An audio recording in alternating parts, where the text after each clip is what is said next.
bocahnya lemu, masih lemu nih. Ya sama nih apa sama nih.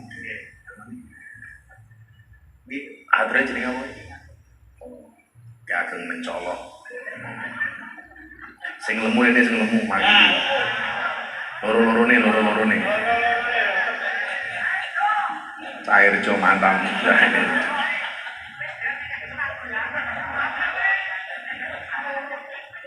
Caloro rene.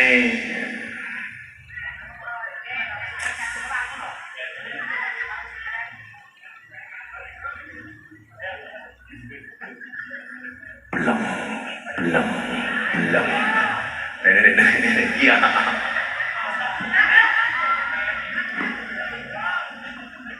Atau orang jajaran loh, kita. Ini. Subhanallah. Ini Ramadan poso rata. Namine sih namine. Bagus. Rupa yang ini bagus. Ini masih tenan ini. Oh pakai mic. Bagus. Siapa? Kepa. Awal aku yang biasa selalu mobil. Ini macam mana? Obat itu kan ada penyebabnya. Pengen nganu, sakit, Oh sakit, terus? diparingi kali dokter ini obat. Obat penggembung kan. Ya Pak, kaya Kepa ini tidak baik kalau mintul api. Lah, gue biar dia bisa lemu gitu. Aku ini biar lemu soalnya. Saya dulu 108 gitu. Tapi aku bisa guru, ini. Kalau saya dulu Gus, itu 108 gitu. Oh, saya dulu kalau makan rumah makan Padang semuanya tak makan. Punya otak, makan. Derek matamu. Gue selalu lemu gitu, Mas Bagus. Ben bocah-bocah kira kalau mengoyak awakmu. Kacili. Oh, kawan baik.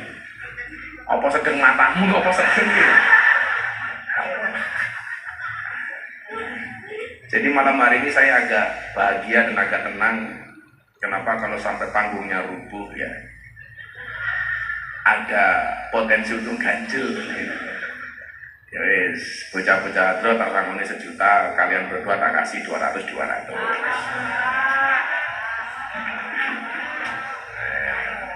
Cair kok.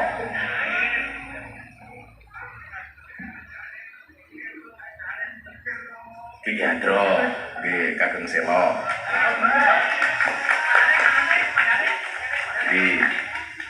Iki Mas Bagus. Nanggung 200-500 wis.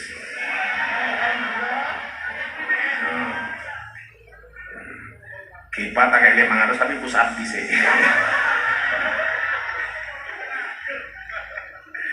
Sampai ini sumbu di sepiro ya Allah. Nyawa terus. Kalau ingin ning Surabaya pengajian ana wong lemu tak kayak duit mulai oke setruk.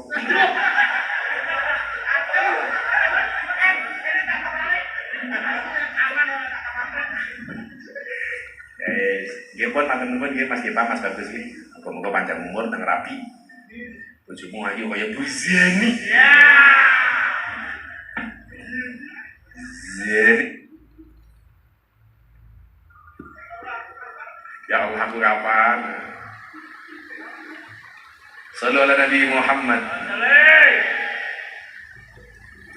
Kok wis setengah 11 nggih, rampung mawon nggih. Balik ke manajemen masjid. Moga-moga masjidnya mboten namung mewah tapi juga makmur jamaah. Amin. Nah, mengelola masjid itu Bapak Ibu ibadah. Bahkan orang yang mau memakmurkan masjid, takmir dan para pengurusnya itu bagian dari ciri-ciri orang yang beriman kepada Allah. Innama ya'muru masajidallah man amana billahi wal yaumil akhir. Lebih lanjut, wonten hadis yang bunyinya begini. Ahabbul biladi ilallahi masajiduha wa abghadul biladi ilallahi aswaquha. Satu daerah yang paling dicintai oleh Allah adalah masjidnya, sementara satu daerah yang paling dibenci oleh Allah adalah pasarnya. Jadi perbandingannya antara masjid dan pasar. Ini menunjukkan keistimewaan masjid. Maka kula nyuwun tenan, takmir niki lak gawe masjid, peraturannya sing penak-penak mau. Bagaimana kemudian masjid itu dibuat menyenangkan, happy. Bahkan Nabi nggak marah ketika ada orang Badui datang ke masjid kemudian kencing di dalam masjid. Nah, dulu ada Badui masuk masjid, nguyuh. Semua sahabat marah, dimaki Badui ini. Satu-satunya orang yang ada di situ tidak memaki hanya Kanjeng Nabi Muhammad Shallallahu Alaihi Wasallam. Akhirnya apa? Kanjeng Nabi hanya memerintahkan, hei, uyuwe Badui ini dan diresiki, dipel diresiki. Setelah kencingnya Badui ini dibersihkan, Badui ini ngangkat tangan donga, karena Baduinya juga Muslim. Jenengan ki aja ngremehke tiang Badui. Tiang Badui niku manggone teng pegunungan, bebatuan, tetapi hotel-hotel di Mekah di Madinah itu banyak yang dimiliki oleh orang Badui. Hidupnya sederhana, tapi punya hotel. Tinggalnya di pegunungan, tapi bisnisnya di perkotaan. Rezekine kutha, raine desa, itu Badui. Apa yang didoakan oleh Badui ini? Badui ini angkat tangan kemudian dia berdoa. Dongane napa? Kula kalingan. Allahumma arhamni wa Muhammadan wa la tarham ma'ana ahada. Iki dongane kurang ajar. Ya Allah ya Rabb, berikan kasih sayangmu kepadaku dan hanya kepada Nabi Muhammad saja. Jangan kau berikan kasih sayangmu kepada siapapun yang hadir di sini, siapapun. Gara-gara Badui ini donga niki Kanjeng Nabi tersinggung. Tadi dia kencing di dalam masjid, Kanjeng Nabi tidak tersinggung. Tetapi ketika dia berdoa, ya Allah, berikan kasih sayangmu kepadaku dan hanya kepada Nabi Muhammad saja. Yang lain gak usah kamu kasihi ya Allah. Kenapa? Saya salah sekali saja dimaki-maki oleh mereka ya Allah. Akhirnya Nabi Muhammad mengatakan apa? Hei Badui, lakot tahajar tawasian. Lah caramu ndonga kaya ngono, berarti kamu mempersempit rahmatnya Gusti Allah. Dalam konteks silaturahmi podo. Kita itu jangan menganggap rahmatnya Allah hanya pantas untuk orang NU tok. Rumangsa awakmu LDII seolah-olah menganggap rahmatnya Allah hanya pantas untuk LDII tok. Kabeh nyuwun sewu. Jenengan donga, ya Allah, rahmatin jenengan kagem kula mawon sing liya mboten usah ya Allah. Niku berarti jenengan mempersempit rahmatnya Allah. Ora kena. Mila nyuwun sewu, masjid ini untuk hadir untuk semuanya. Masjid tidak hanya untuk orang kaya, tapi juga untuk orang miskin. Masjid tidak hanya untuk orang NU, tapi juga untuk orang Muhammadiyah. Masjid tidak hanya untuk partai A, tapi juga untuk partai B. Kenapa? Itu namanya rahmatan lil alamin. Tidak hanya rahmatan lil muslimin, tetapi rahmat untuk semuanya. Itulah hakikat Islam. Mila nyuwun sewu. Wong iki nguyuh ning masjid Kanjeng Nabi ora nesu. Tapi ketika dia mempersempit doanya, Nabi nesu. Lah, modele awake dhewe sakniki ngoten iki. Rumangsa sing paling apik, liyane dianggap salah. Gus, bagaimana kalau kita tidak cocok dengan orang lain? Tak wene cerita biji meneh. Pamane Nabi niku dipateni. Sing mateni namine Wahsy. Siapa, Bu? Wahsy. Wahsy ini yang membunuh pamannya Nabi. Pamannya Nabi namanya siapa? Sayyidina Hamzah. Sayyidina Hamzah itu siapa? Ahabban nas ila Rasulillah sallallahu alaihi wasallam. Orang yang paling dicintai oleh Nabi. Dipateni sama namanya Wahsy. Nabi itu geting banget kali si Wahsy. Geting aku. Kali si Wahsy. Gelala satu ketika Wahsy itu masuk Islam taubat kepada Nabi Muhammad. Pertanyaannya, apakah taubatnya Wahsy diterima oleh Nabi? Ditompo. Tapi secara basariah Nabi Muhammad ora gelem ketemu karo si Wahsy. Kenapa? Karena kalau Nabi ketemu dengan si Wahsy, Nabi itu kelingan bahwa Wahsy itu adalah orang yang membunuh Sayyidina Hamzah. Maka kemudian yang dilakukan apa? Nabi mengatakan kepada Wahsy, Wahsy, tobatmu tak tompo. Tetapi secara kemanusiaan basariah, aku ra iso, ra sanggup lah sering-sering ketemu karo awakmu. Tobatmu tak tompo, tapi ojo sering-sering ketemu karo aku. Itu menyikapi manajemen konflik. Jadilah awake dhewe niki beda pendapat karo wong. Niku ora kena benci. Ning yo aja sering-sering ketemu. Mila ibu-ibu kok nyuwun saya duwe tangga kok ketoke ra seneng karo jenengan. Yo ora usah sering-sering setorai. Wong ngerti tanggane ra seneng kok bendina raine mbedudu. Padha aku ra seneng ndelok wong lemu kok ning dhuwur panggung. Aku yo terganggu. Umpamane mayan 500.000.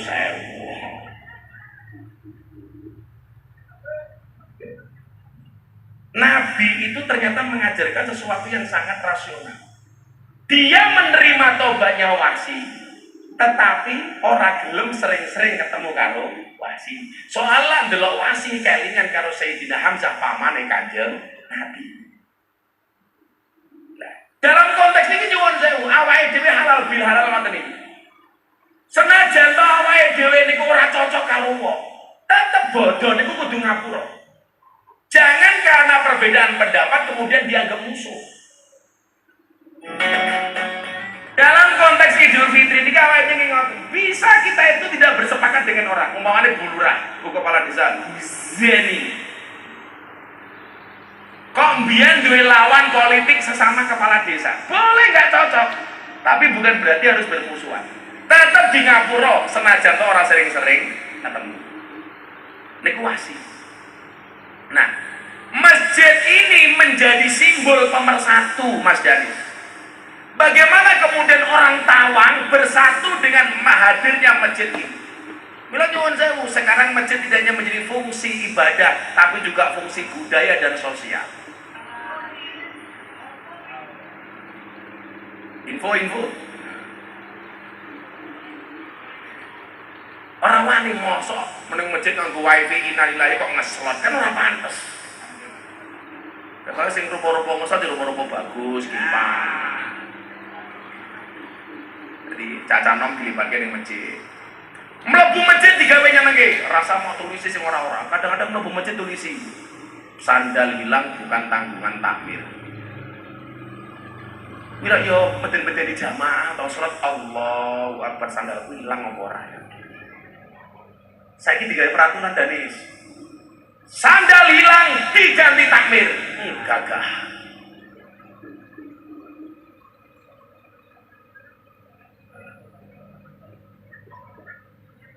Takmirnya sama takmirnya? Takmirnya gue nih. Oh, Pak Mahmud itu takmirnya beri. Tak wene duit 1 juta. Tinggi masjidmu. Tinggi ganti awal lah ono wong kelangan sandal tuh kok ono sandal. Nah, tolong masjid tulisi sandal hilang diganti takmir. 1 juta.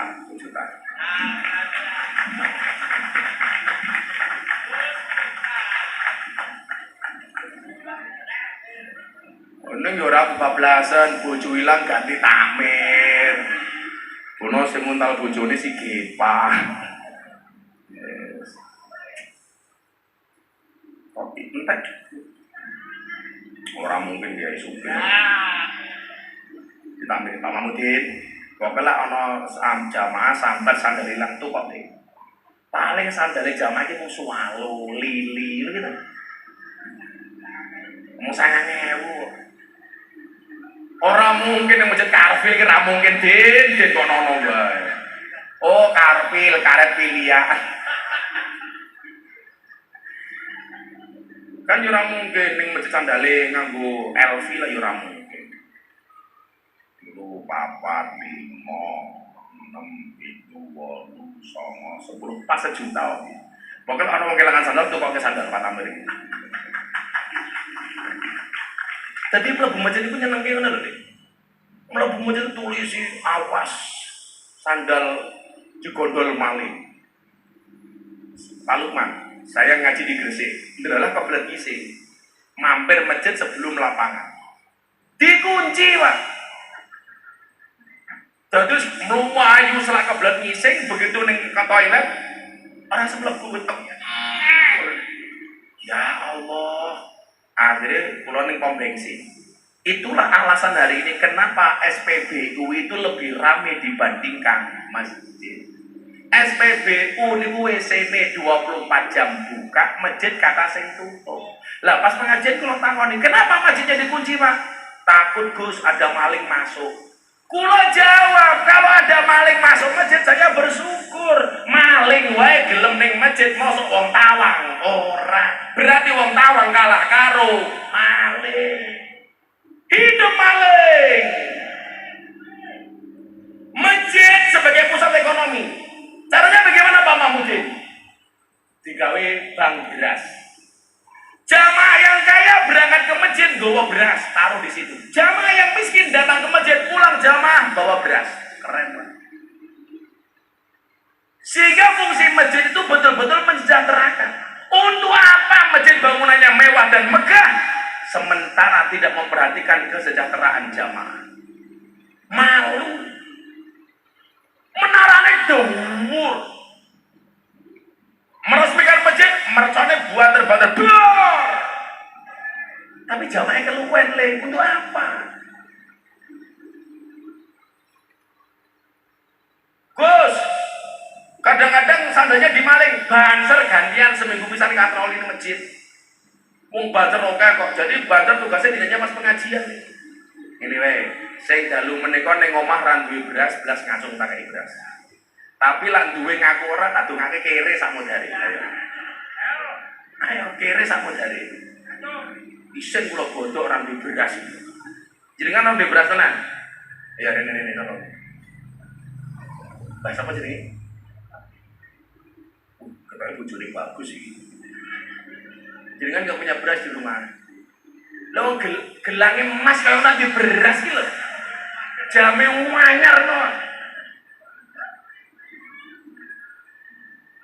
Mik. Kita yang menarik gitu. Kita emang nom tua-tuanya orang kasih gini-gini so. Gimana Mbak nih kita bisa? Anak anak sekolah yang nakal gitu Gus. Kamu diteror kejahatan gitu. Si. Kok menarik kita kemarin? Iya tuh. Namanya sinten? Suparmi. Anu diteror aksi kejahatan gitu loh Bu Gus. Suparmi umurnya berapa? Umurnya sekarang ya sekitar 51 apa tuh. Kelahiran 72 gitu Gus. Masih punya suami? Punya. Ujungmu jenenge sapa? Solikin. Wes Solikin. Kin, bojomu Kin.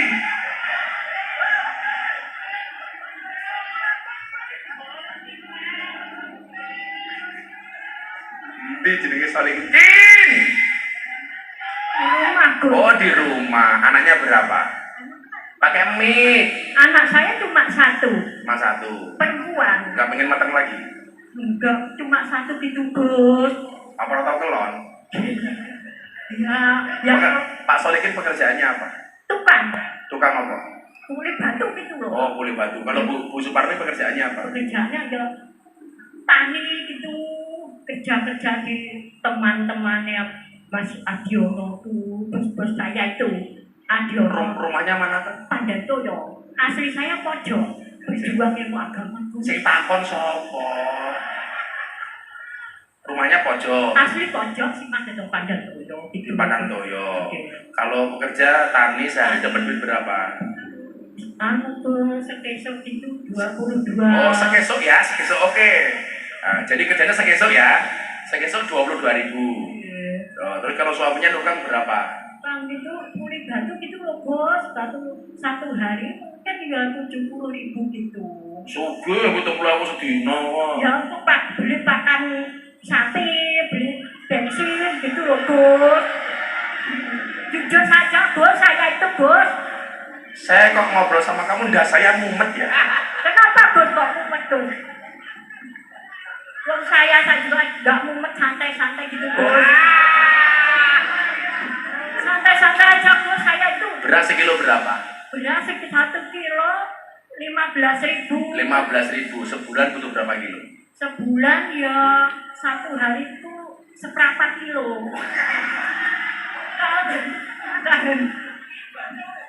Kin, bojomu Kin.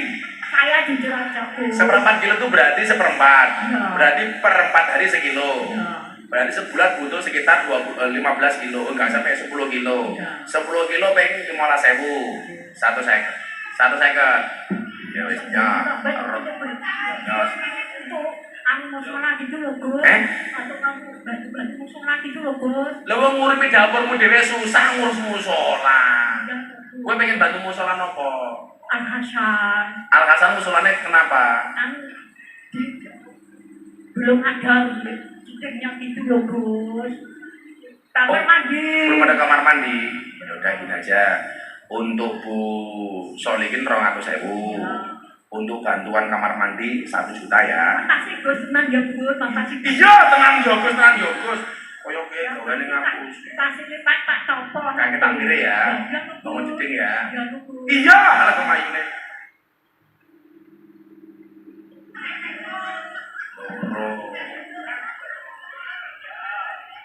Karena ini mulai pengajian ketawang bangkrut aku ya Allah. Gus, saya doakan aku sehat selalu. Agus matamu Agus gitu. Gus, minta. Itu loh ya Allah Gus. Mantu Parmi nggih. 4, 5, 6, 7, 8, 9, 10. Ayo udah dibuka buku ini dong kira-kira. Nah, ini sejuta di bantuan musola. Makasih Gus ya. Nggih. Gus minta. Kula tukake napa? Panjang umur. Terus nambah wujud. Jangan gitu loh Gus. Kasihan ibu ya Gus ya. Iya. Ada Bu Parmi nggih. Tolong Gus doakan saya selalu tampil. Malah curhat yuy. Ya bon, niku. Tuh bikin jeding ya. Jadi kalau saya kerja sekesok 20.000, sehari saya nguntal seperempat. Mau gue katuran minggat, katuran menggah. Saya dapat mas beras orang aku saya ya. Ya pamer ya. Pengajian amplop rajin mas. Lagi rampok karo bojone Soliki.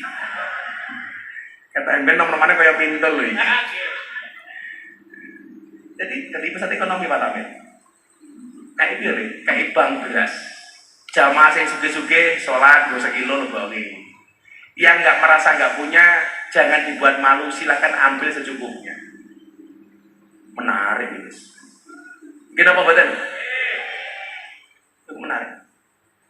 Tak mau dari 500.000 itu beras, itu aku kota yang 500.000 Tamir ini.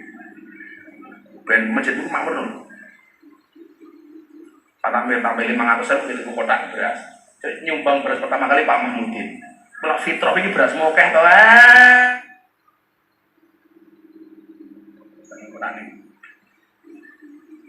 Apa lu rem nang mbok lu rem malu nyumbang melong buyang-buyu wae jen ya.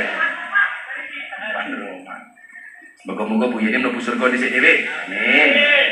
Mangkat bar bodho. Amin.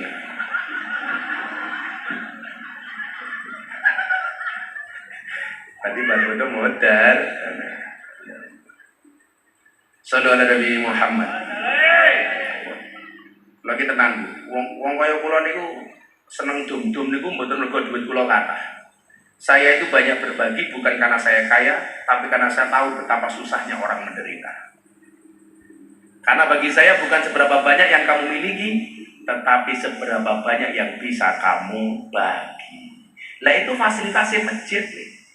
Sehingga masjid itu betul-betul makmur, tidak hanya bangunannya, tidak ada jamaahnya, tapi juga kesejahteraan jamaahnya. Saya itu pengen mengembalikan suasana Ramadan di desa-desa itu seperti zaman kita dulu kecil. Dari satu masjid dengan masjid yang lainnya, saingan tadarus, saingan takbiran, saingan nabuh beduk. Sehingga suasana Ramadan itu betul-betul nampak. Kenapa badan Bu? Sahaniki wong tadarus sudah dibatasi. Kok iso-iso nih saniki tadarus mawon jam 10 kon mateni speaker. Kenapa badan Bu? Sehingga nuansa Ramadan itu pun hilang. Maka kembalikan masjid sebagaimana fungsinya. Masjid ramah anak-anak. Pak Mahmudin. Cah cilik kok ning masjid, bila perlu anak-anak ngaji dinya sore itu kok kejajan. Keren. Sangu nek matamu wis sangu meneh. Lha kula niku biasa malah kula pas teng omah ning pondok niku sore kok kancine dinian. Kok ono bakso liwat kula celuk, "Mas bakso sini." Nggih Gus, masih baksonya, masih ya sana dijual lagi aku ngono to. Aku apian kok. Kula tumbas. Soalnya nopo? Itu membahagiakan anak kecil tuh kok nek bakso 2000 wis senenge ra umum. Padahal Allah janjikan besok di dalam surga itu ada satu tempat namanya Darul Faroh, tempat yang paling menyenangkan. Ketika Nabi ditanya, "Wahai Nabi, tempat itu untuk siapa?" Bagi siapapun orang tua yang membahagiakan anak kecil. Mila kadang-kadang begitu Ramadan masjidnya kebak, cah cilik malah dilarang di masjid. Wes anak-anak terawih di rumah saja. Khawatir anak-anak rame mengganggu khusyuknya sholatnya orang tua. Kuwi wong tua sing egois. Bu, cah cilik lan ning masjid rame niku lumrah napa mboten? Lumrah. Sing larumrah iki lak iyeni rame ning masjid. Kalau umpamanya, kalau Pak Mahmudin sebagai takmir berpikir, Gus, nanti kalau anak kecil terawih di masjid ganggu khusyuknya orang tua. Kalau Pak Mahmudin berpikir ramenya anak kecil ganggu khusyuknya orang tua, anak kecil juga berpikir khusyuknya Pak Mahmudin ganggu ramenya anak-anak. Lah anak rame itu ya lumrah. Sing ora lumrah ki lak bagus pecicilan ning masjid kuwi ora pantes. Lah cah cilik-cilik ana takmire ngimami salat. Dia dolan mercon wis ora apa-apa bila perlu ditompoki nyone tuku mercon meneh. Tapi ingat, menyalakan petasan di mata ulama haram hukumnya.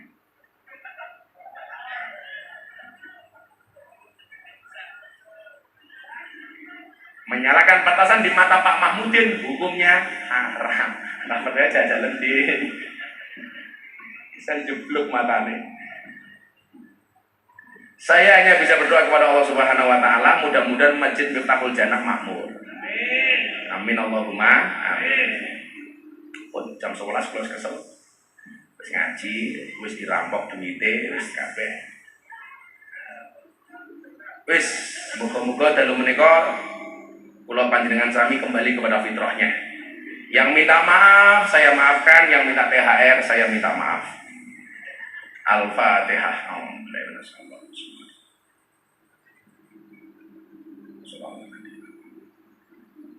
Bismillahirrahmanirrahim. Allahumma shalli ala sayyidina Muhammad wa ala ali sayyidina Muhammad walhamdulillahirabbil alamin. Allahumma rabbana taqabbal minna salatana wa siyamana wa qiyamana wa qira'atana wa ruku'ana wa sujudana wa tahlilana wa tasbihana wa tahmidana wa tadarruana wa tafassuana wa ta'budana ya ilahana ya rabbal alamin. Rabbana wasi' alaina arzaqana wa la tahjubna biya an ukhrana. Rabbana wasi' alaina arzaqana wa la tahjubna biya an ukhrana. Rabbana atina fid dunya hasanah wa fil akhirati hasanah wa qina adzabannar. Walhamdulillahirabbil alamin. Sedaya panitia matur nuwun. Assalamualaikum warahmatullahi wabarakatuh.